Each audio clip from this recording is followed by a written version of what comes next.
Bonjour. La pétition demandant la démission du cardinal Barbarin a franchi la barre des 100 000 signatures cette fin de semaine dernière. François Deveau, président de l'association La Parole Libérée, est notre invité aujourd'hui. Bonjour. Bonjour. Pétition, bien sûr, que vous soutenez. Alors, après les reports du procès dans lequel le cardinal Barbarin est cité à comparaître, cette pétition est l'appel du père Pierre Vignon, prêtre du diocèse de Valence, à la démission de Monseigneur Barbarin. C'est une façon pour vous de jouer l'opinion publique face aux lenteurs de la justice ?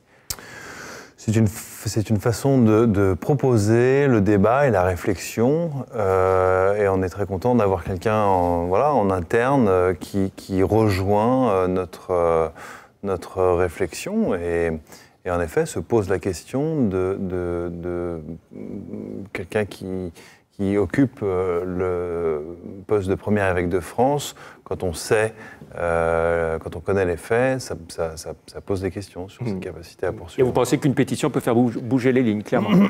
Disons que d'abord, c'est la parole d'un membre de cette institution, donc ça, c'est une première, c'est assez exceptionnel. Et je ne sais pas si ça fera bouger les lignes, en tout cas, la réflexion se poursuit. Et c'est ça qu'il faut, et que ce sera à la société de répondre à cette question-là. Alors, en personnalisant et en ciblant votre action contre le cardinal Barbarin, est-ce que vous ne prenez pas le risque qu'on vous reproche un acharnement contre l'actuel archevêque de Lyon, alors que l'affaire Prénat a démarré à l'époque du cardinal de Courtrai, qu'ensuite il y a eu d'autres archevêques, Monseigneur Ballan, Monseigneur Billet Oui, si, on nous le reproche déjà, et libre à chacun de penser ce qu'il veut. Voilà.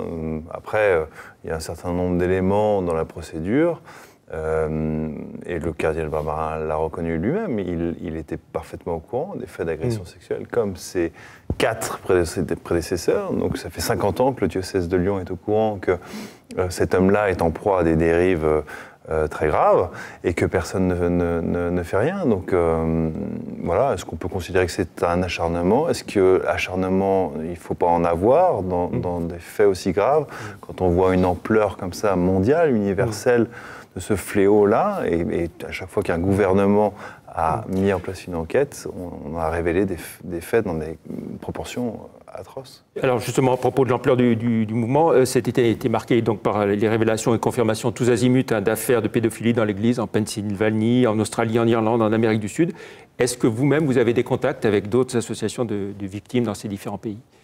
Ah oui, bien sûr, on est en contact avec pas mal d'associations, puisqu'on est membre de la structure Ending Clerical Abuse, qui vise à regrouper tous les acteurs de ce sujet-là, d'agression sexuelle au sein de l'Église. Donc on est en contact avec le Chili, avec le Mexique, avec l'Angleterre, enfin l'Allemagne, la Pologne. Enfin, donc, oui, Et des actions communes sont envisageables ou envisagées Bien sûr, oui. Et puis elles sont présentes. On était déjà présents quand le pape est venu à Genève.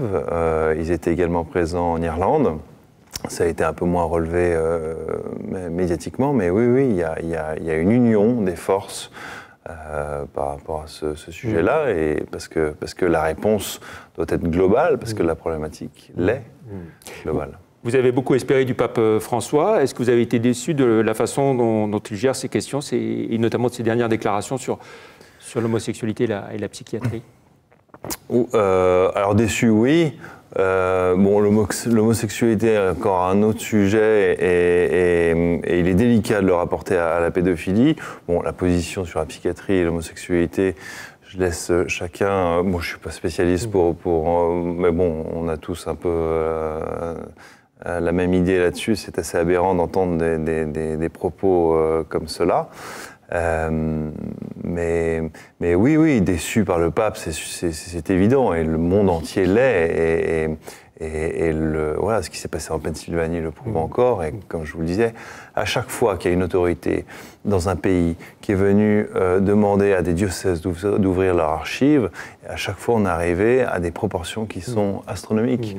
Ça a été le cas en Australie, ça a été le cas à Boston, ça a été le cas en Pennsylvanie, ça a été le cas en Irlande, et c'est en ça qu'aujourd'hui, peut-être que le gouvernement français porte une responsabilité par rapport à tout ça. C'est-à-dire que quand on est quand on fait le constat, quand on est témoin de l'ampleur, est-ce qu'à un moment donné, voilà, on n'a pas le devoir d'enquêter là-dessus? Est-ce que la prescription va encore peser plus que de raison sur ce futur procès, ou est-ce que la loi Schiappa ouvre de nouveaux horizons? Alors, c'est un long sujet, mais bon, d'abord, la prescription sur les agressions sexuelles a été modifiée. Et maintenant, elle est acquise à 30 ans après la majorité de la victime. Donc ça, c'est une grande victoire. Ça veut dire qu'avant, c'était jusqu'à 38 ans. Aujourd'hui, c'est jusqu'à 48 ans qu'une victime peut dénoncer son auteur quand il a été agressé. Il y a moins de 15 ans. Ça, c'est un premier volet qui est très important. Il y a un deuxième volet qui est très important, qui est l'objet de notre recours qu'on a fait en citation directe devant le tribunal correctionnel, qui vise à réaffirmer définitivement que le délit de non-dénonciation est bien un délit continu, qu'il y a bien une notion de continuité et que la prescription de ces faits, de ce délit-là, démarre au moment où la justice est au courant des faits.